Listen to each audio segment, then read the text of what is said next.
What's up, guys? It's your boy Dillo Pillow, back with another album review. Today I'm going to be reviewing an album that's pretty special to me, and that's From Me to You by Quadeca.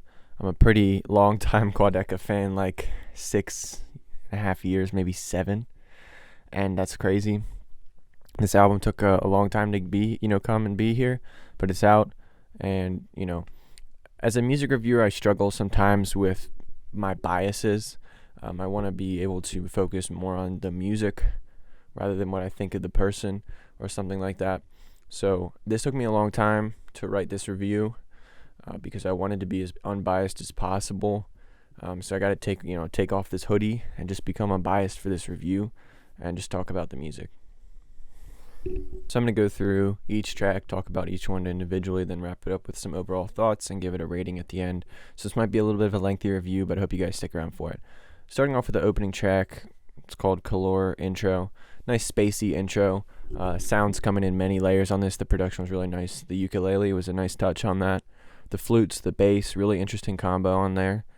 The dialogue sample about the mountains, the altitudes getting harder to climb is a great setup for what this album is going to become. Track 2, Sisyphus, one that came out as a single, really builds off that initial kind of spacey openness sound of the intro track. Beautiful surrounding sounds on this one, and then it cuts to his vocals. It's a piercing sound, pierces through the production, and it's kind of like entering his mind. His rapping is pretty solid there. He's talking to us. So many layers to the production that really capture you in this moment throughout this track. Definitely one of the best ones.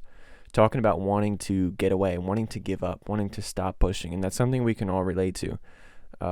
One thing I noticed on my first couple listens was it samples a melody from his track Sorry for Nothing, which was a SoundCloud release from several years ago.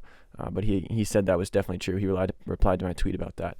And I thought that was cool, that he used something that he's already done before, because it was a nice usage of it. It made sense. Very beautiful singing part of the back end of this track as well, sort of like crying out for forgiveness in this moment. Love the outro to the track too, getting kind of angry, getting kind of crazy energy. Actually taking some action on the situation at hand. Really good track. I think this is probably the second best on the project. Track 3, Candles on Fire, leads right in from Sisyphus with that crazy energy at the end into this crazy track. Complete change in energy. Like, I didn't expect Quad to go for something like this, and it was crazy. Love the production. The mixing on the track is good too. Very hectic. The bars weren't the best on this track. I think they were weak at points, but the flow is impressive. It's consistent. References his track Red Dot, references his track Ego Death, not directly, but in a way, and I like to hear him using some of that throughout this album. Great outro again to this track, a really hectic energy again. Pretty solid track. Track 4 is called Shades of Us. Starts with a very intense energy from the production, then becomes very soft, and the mixing is super interesting, varying quite a bit throughout this track. The fire from the Candles on Fire is now burning out, the relationship's falling apart. Love that driving bass that gives it kind of a dance feel, very unique flow at that point in the track. The dad bod bar, I don't know if that makes a lot of sense in this track. That felt like a weird place to put it. It just felt like a very emotional track, and throwing dad bod, it's weird to do that to me. But the singing was impressive. The beat is kind of changing throughout the track. Almost a whole story on its own with this one, and I really like that. Track 5 is called Smiling at the Ground. This song, I didn't really expect anything like this, to be honest. Love the singing on it, very beautiful feeling, just open energy. Sub bass, it's great, simple key pattern in this production, in this beat, but it all kind of just comes together very well. Focused on the relationship, that he wants to be true. It's also, could also be from the perspective of a fan. I wasn't exactly sure on the overall meaning of this track. I've heard a couple different things about it, so I'm not 100% sure on what this one means overall. But outro to the track is cool. Crazy energy and production. Again, I keep saying that's something he's done to really advance his music, is keep you entertained, throughout the whole track. Really like the raw vocals at the end. That's a nice touch. Honestly, even though I don't know exactly what this track means, I did enjoy it quite a bit.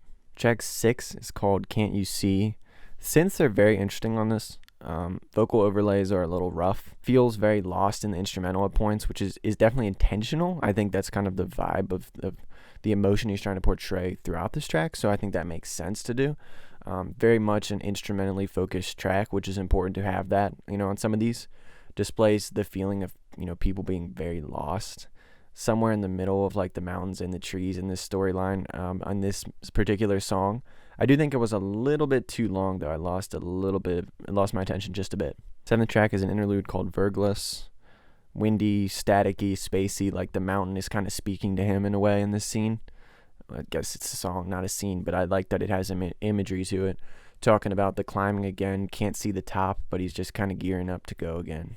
Track 8, it's called Maybe Another Day. Really interesting guitars at the beginning, remind me of like 2000s rock in a way. Vocal effects in the intro are really cool as well. Bass had those triplets. I thought that was really cool. I've never really heard that too much, and I thought it stood out a lot. Vocal effects continue to move around throughout the track. Definitely feels like a sad car ride type of song. Feels like giving up in this moment. He's been thinking too much right here. And I think maybe this song is also a little bit too long. I think it lost its purpose just a little bit in the track list because of how long it was. I think it could have been a little bit tighter and just gotten to the point a little quicker. But I still enjoyed it. Track 9 is Alone Together, one that was released as a single a long time ago. He made several changes to this to update it to, show his more advanced skills at this point. Intro adds to the dramatic meaning of this song. I liked that. The mixing is much more powerful than it was before. Adds to the feeling, the emotional state that you're in this track. Yelling into the mountains in the chorus, he's kind of just screaming out.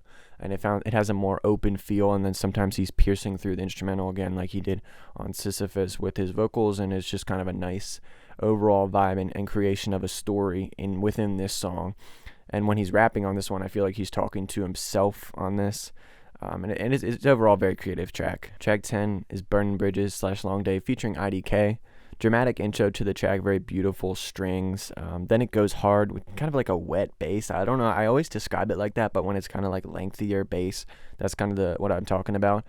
Gets that hype Quadeca, but in a good way. It's not like you're beaming or anything like that. I thought it was cool.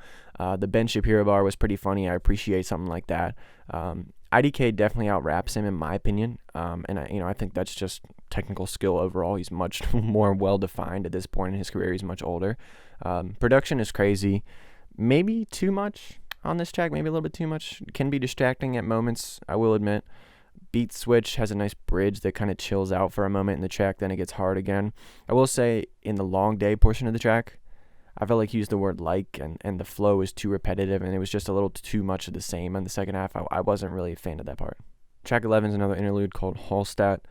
In this part, I kind of imagine he's at the bottom of the mountain. He's kind of between two mountains, like sitting at like a low port, like maybe like a frozen lake or something like that. And overall, it's just a nice set of sounds to kind of relax the listener for a moment. Track 12 then brings the energy right back up with Work by featuring Play That Boy Zay. I like the sampling of the treadmill. That was creative. I'm not 100% sure if that's exactly what he did, but I'm pretty sure. Zay is hard on it. I like his start to the track, but I don't think that they have the best chemistry. I could do without the first Quadeca verse. I wasn't a fan of that one. It just didn't do anything for me. It didn't leave an impact on me. It's a pretty hard track. You want to drop some heat in that. I don't think he delivered. Second verse was better. Lots of variations in the flow, kind of cut back on the crazy bass line in this beat and just let him flow a little bit. Third verse, it's a bit choppy. It's a little drawn out. Wasn't super much a fan. Super much. What am I saying? Wasn't really a fan of it, to be honest. And the outro of it is nice. Not like lots of nice layers there. So I thought that was a good wrap up to the song. But to be honest, I could do without this one. Track 13 is called People Pleaser, featuring Guapdad 4000, which was a feature I was interested to see. Really enjoyed Quad's melodies on this. Was impressed. Super vibey beat. Matches his natural flow, in my opinion. His verses had some good lines in it, and it leads back to the hook very well. Guapdad is great on this track, solid flow, matches the energy of the track very well. It made sense to have him here. Production-wise, it's not the craziest thing. It's kind of a happy medium of Quadeca's production style and just making a vibey track. And I can hear the bass that he likes and the string samples throughout there, but it's not consistent. It's not like this. It's not too much. It's a good balance. Track 14 is called Swallowed the Key. This is an interlude. This is one we talked about for a while. He released a snippet of this way back. It's a beautiful track. Would like to hear more like this in the future. It's moody. It's very raw vocally.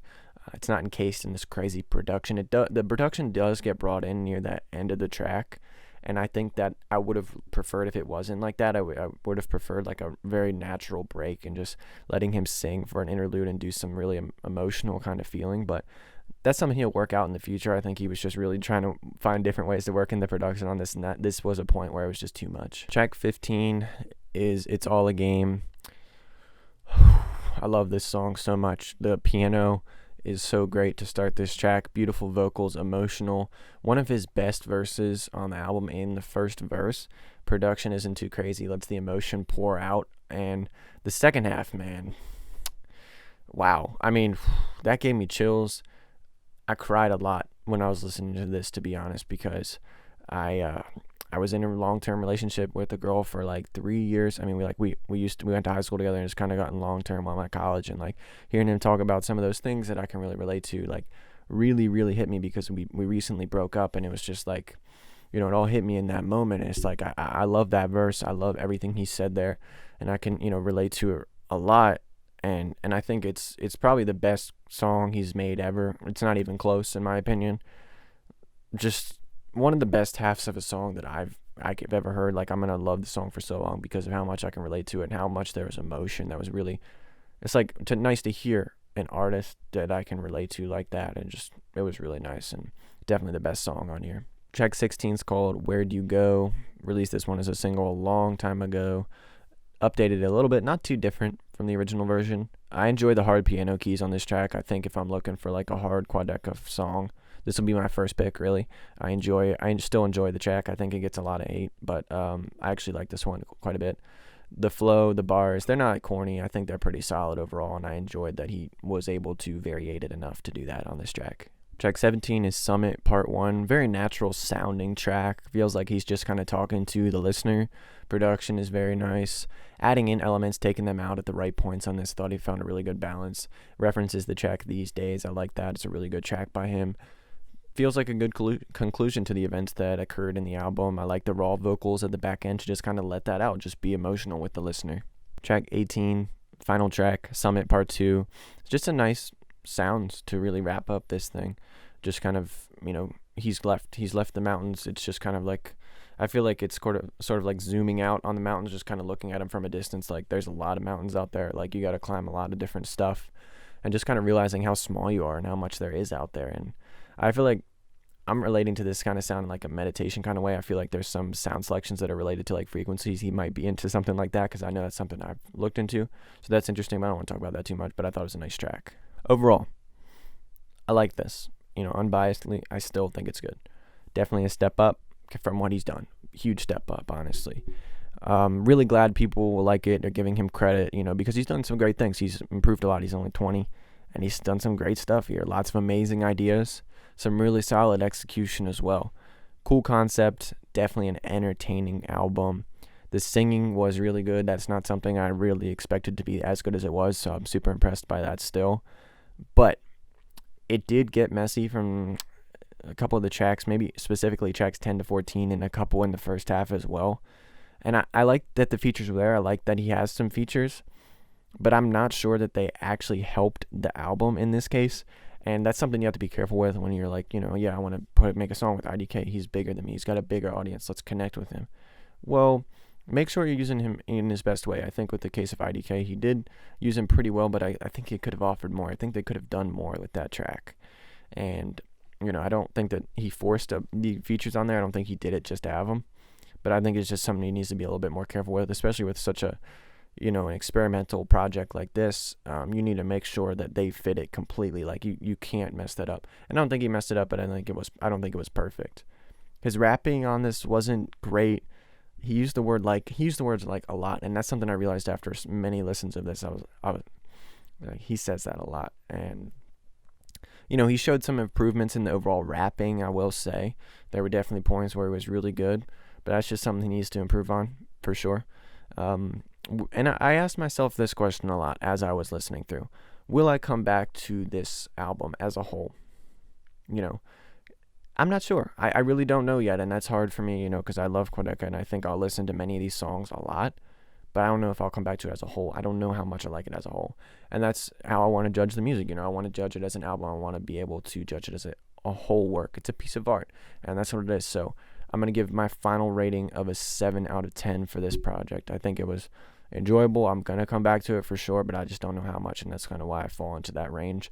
I still think he had a lot of good ideas and some good execution, but there were points where it just was a little bit weak. He used too many of the same ideas at points, and I'll be looking forward to what he does in the future because I think he knows exactly what he's doing at this point. He's got a good grasp on his production and stuff like that, but just got to clean it up, get a little better next project. So let me know what you guys thought of this album. Let me know your rating. If you disagree with me, that's fine. Feel free to point out anything you think I got wrong in the review. Thank you guys for watching. Drop a like if you enjoyed. Make sure to subscribe as well. And I'll see you guys in the next video. Peace.